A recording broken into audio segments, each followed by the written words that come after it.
I pretty much know this is going to be my last year. We kind of got slapped in the face in week 1 where, we don't score offensively. Are we in trouble for this whole season? Arguably our best player, David Jeebly, broke his leg and dislocated his ankle in the second quarter of the first game. Inside the 20 and down to the 8-yard line. Johnny's take a knee and run out the clock. I think that was a rallying cry. Like, all right, now we're 1-2 after St. John's game. Like, who are we? What are we going to be about? What kind of team do we have? Things were bleak, and I'm like, oh man, could I maybe have retired last year?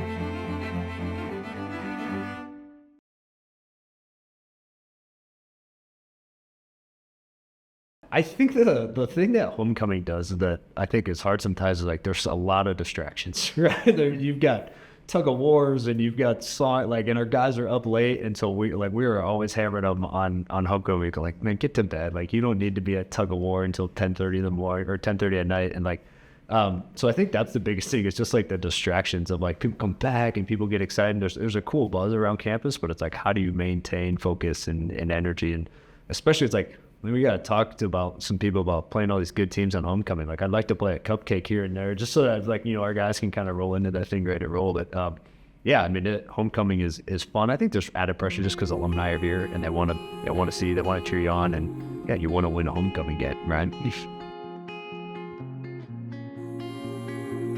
Trips to the right, one wide receiver to the left. Takes a snap, drops back. He's looking for the end zone. There it is. Ante has the angle. That's a touchdown, Bethel! All right.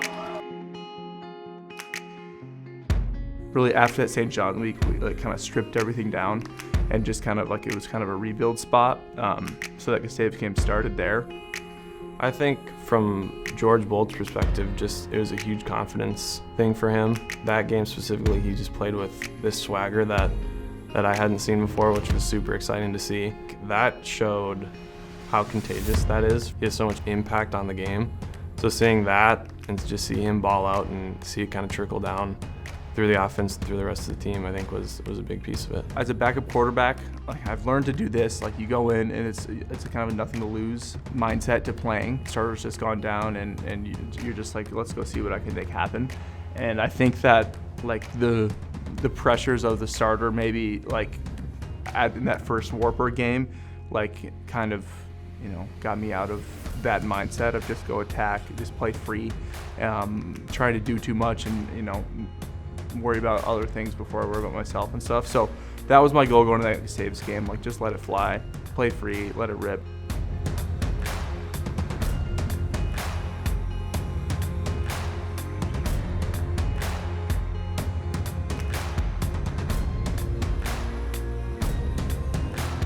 Gives the Royals a little encouragement.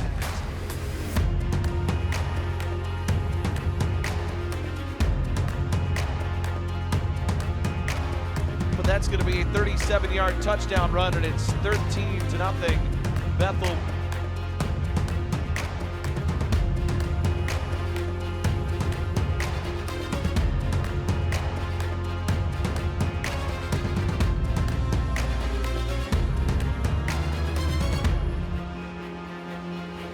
It's intercepted as Jung gets another one.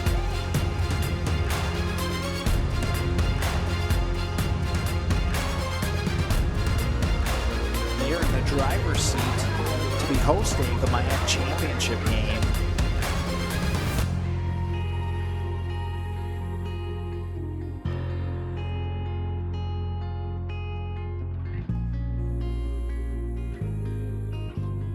I thought somebody did something or something like that. I thought we were being reprimanded. We all thought we were in trouble.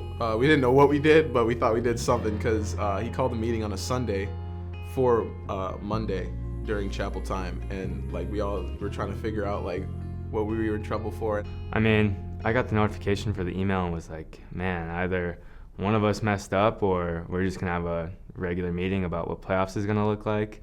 And I didn't really think much of it because I had a test right after. But then I was texting I was texting Will Elias, another guy on the team. I was like, what do you think this meeting's about? And then he joked, he was like, maybe he's retiring. And I was like, and then when it wasn't until Will said that, I was like, okay, this is what it could be. As Coach Jay was talking, I'm like, nah, this can't be happening. So the team's quiet, and so I just dove in, but I remember vividly that, man, I love these guys. And I felt cared for, but I wasn't. They were so quiet that it was a little eerie, you know. The room is always super loud when 100 guys are together, so it was different. Man, the announcement of Coach Jay's retirement was like, I don't know, like I don't know if I've processed enough of like what that looked like or what that felt like. I think obviously with who Coach Jay is and the way he did it was very Coach Jay like, a lot of tears and a lot of I love yous. But I couldn't get through, and I wrote this, and I was happy, and I said, guys, I want to write this to you, this letter to tell you that I'm retiring after the 2023 season. It's weird to sink in for me, and I'm sure that it's weird for you right now. Talk about mixed emotions, but this, I know. I love you. He's incredibly loving. I think it's tough to be a football coach and to be kind of head of 100+ guys. You just knew he cared about you. And I think that made playing for Bethel a whole lot more special, knowing that the guy you see, like the face of the program, truly knows you, and he cares about you, I think that's who Coach Jay is. And then I talked about Paul in the Philippian church. Paul says to his team, that church, every time I think of you, my heart's full. Every time I pray for you, I feel joy.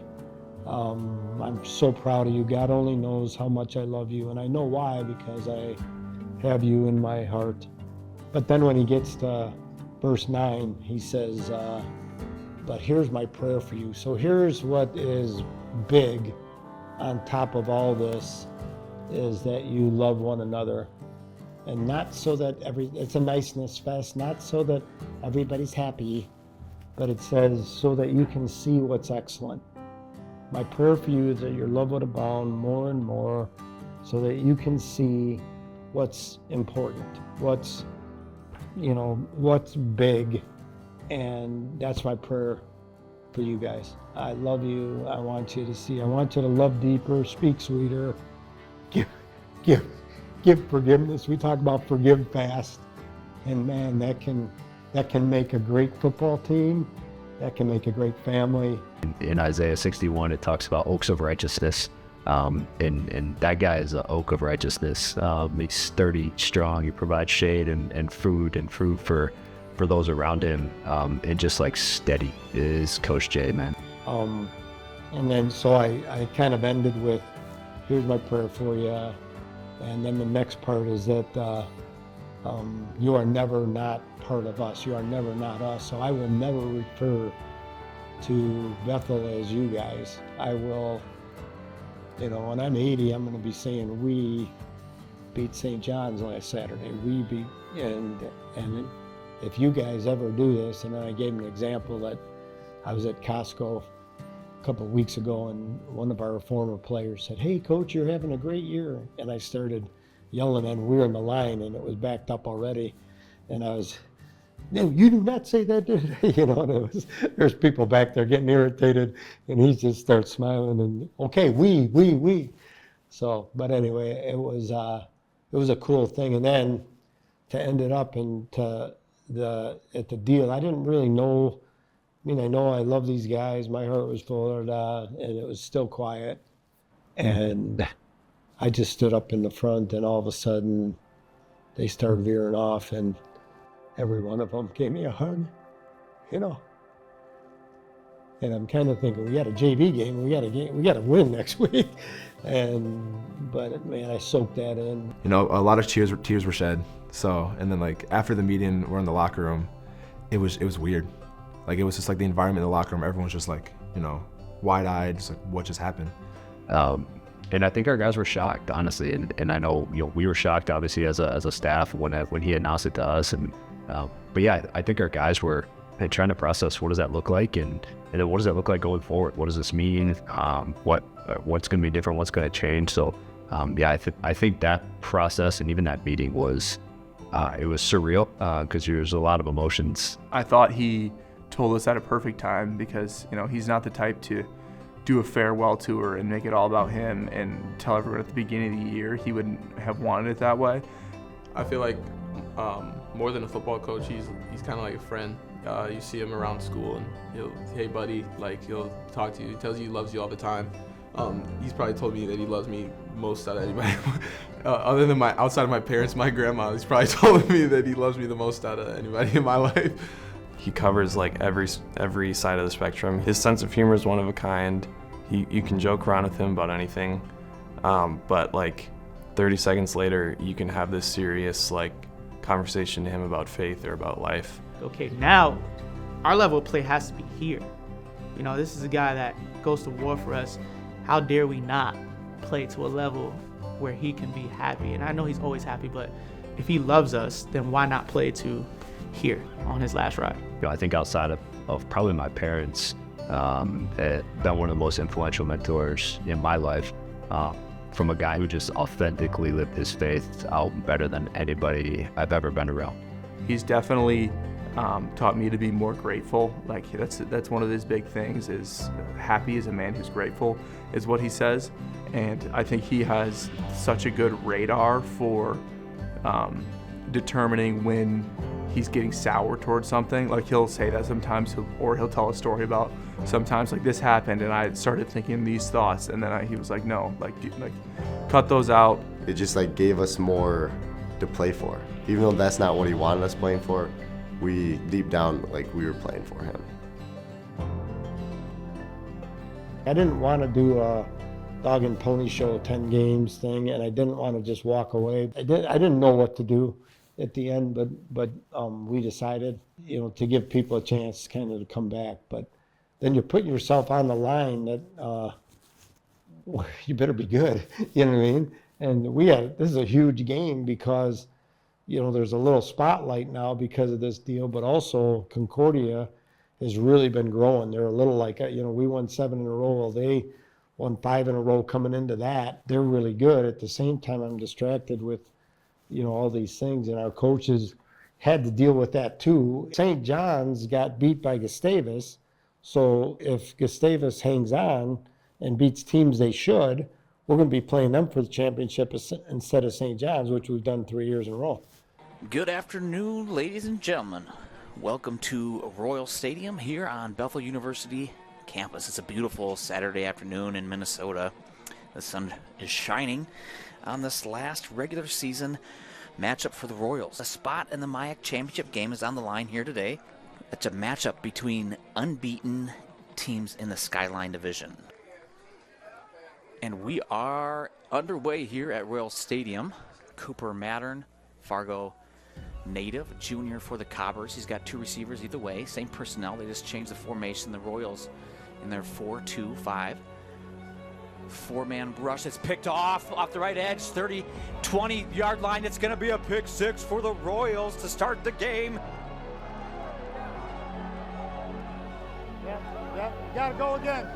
All right, guys, way to go, way to go. Gotta go again, Woo, woo. Here's the thing with Matt Young, he does his job. He is disciplined to his stuff, so, and he trusts his reads, and he made the play. He got the jump, takes it to the house. Every time we score fast, it's worse in my mind. If we score early, yeah, baby, there's this thing, there's a letdown that you can't undo. Here we go. Get underneath. Get low. Get low. Get low. Snap. Good snap is blocked. Coming up the middle. Loose ball still. Rolling about. Falling on. Turnover. Royals. Way to go, D. Way to go, D. Way to go, D. I just gave you guys an opportunity to grow is all. Yeah, we're growing all right. Hey, get to us next. Here we go. Bolt will break the huddle. Sailors wing on the right side. Cobber's showing blitz. They're going to bring 5. Fakes this, passes it to Kidder. Breaks 2 tackles. 40, 35. Steps to another tackle. 30. Is going to get a block. Chase at 20, 50, 10, 5. Touchdown Royals! Joey Kidder provides the Royals with a little encouragement. Joey Kidder. Good job, kid. 1st and 10 Royals. With Joey Kidder in his Wildcat formation, he takes the snap. He fakes the throw. He's going to follow Ellingson and grits up the middle, makes a man miss. Kidder runs over the safety. Joey Kidder on 1st and 10 in the Wildcat position. In camp, we had Joey being Wildcat, and we had a collection of plays where a quarterback draw, you can run zoning, run counter, a couple different things. We had a sweep for him. Bolt's in the gun. Ellingson's with him. Snap. Quick option right, speed option, pitch, Ellingson 40, 35, runs through a tackle, brought down. We were talking about, hey, is this the time for Vegas? Okay, that's the play. So anyway, is this the time for Vegas? And Matt, the receiver coach, said, Joey, and he kind of chuckling, but you never know with Joey because he's really a good athlete and everything. He says, I'm feeling so good and so strong. Make sure we're on the other side of the 50 if we're going to throw the bomb. And I'm sitting there saying, so does he think he's going to throw it to old Snelling or what, Again, Kidder breaks the huddle. He's in the Wildcat. Gritz, Ellingson are with him. 3 receivers, 2 split left, 1 right for Kidder. Slaps hands, takes a snap, fakes it out. He wants to throw. He's going to throw. He's throwing deep. That's a nice ball to Micah Newall. He's got him. Touchdown Royals! Can you believe it? Joey Kidder. First collegiate pass. Goes 40 yards to Newall for a touchdown. Provides the Royals with a little encouragement. And so I'm kind of chuckling. I said, you're kidding, right? Let's go. And so AJ calls the play, and he goes back there and there's pop, phew. And man, it was stinking on the money, and Micah's a terrific player.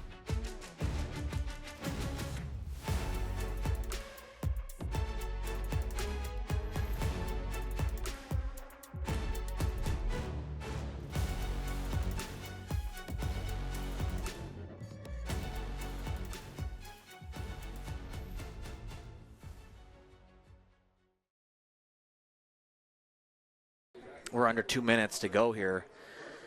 The Cobbers, after that last touchdown, they came back. They answered with a touchdown. They made it a 3-score game, and the Royals since then have just been marching. The Cobbers do have 3 timeouts. They're not calling anything right now. The Royals aren't either. We'll have to see if the Royals knee it down. Play clock's going to be wound down until 1, and they're going to call a timeout. Huddle in, hurry up. Always wanted to do this. Call a stinking timeout. Tell you guys I love you. Okay? Even if we weren't winning. Just want you guys to know how much I love you. Okay? Okay, get out of here. Love you, Coach. You make my heart happy. Love the way you compete. That game was so weird at the beginning. And I've been sharing this. I just want to have a stinking blast and enjoy the game and not worry. But I've spent 34 years worrying, and you get good at what you practice, right? We talk about that. But man, we start out and go, and then it goes back and forth. And what the heck do you expect, right? It's a heavyweight battle. We're playing for something that's big. What do you expect? And that's a life thing. Again, it's going to be a battle. Even if it all looks clear, here we go. Something's going to be in the way. And here's how we handle that. Trust your base. Trust the king. He wrote your name in his stinking book. How dare we not run in him? We're free to go. Hey, let's play for a championship just for fun. All right, let's pray. Our Father, who art in heaven, hallowed be thy name. Thy kingdom come, thy will be done, earth as it is in heaven. Give us today our daily bread. Forgive us our trespasses, as we forgive those who trespass against us. Lead us not into temptation, there is for me. That is the kingdom, power, glory. Amen. Woo! Number 251, Coach J. The final score, Bethel 31. Hey, I love you guys. Love you, brother. Family on 3. 1, 2, 3. Bethel!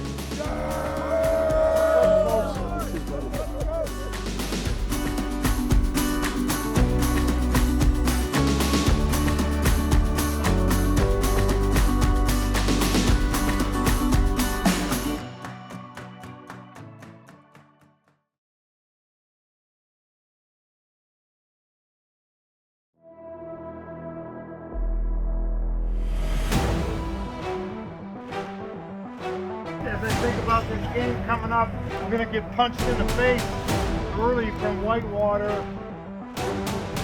We're in it for 60.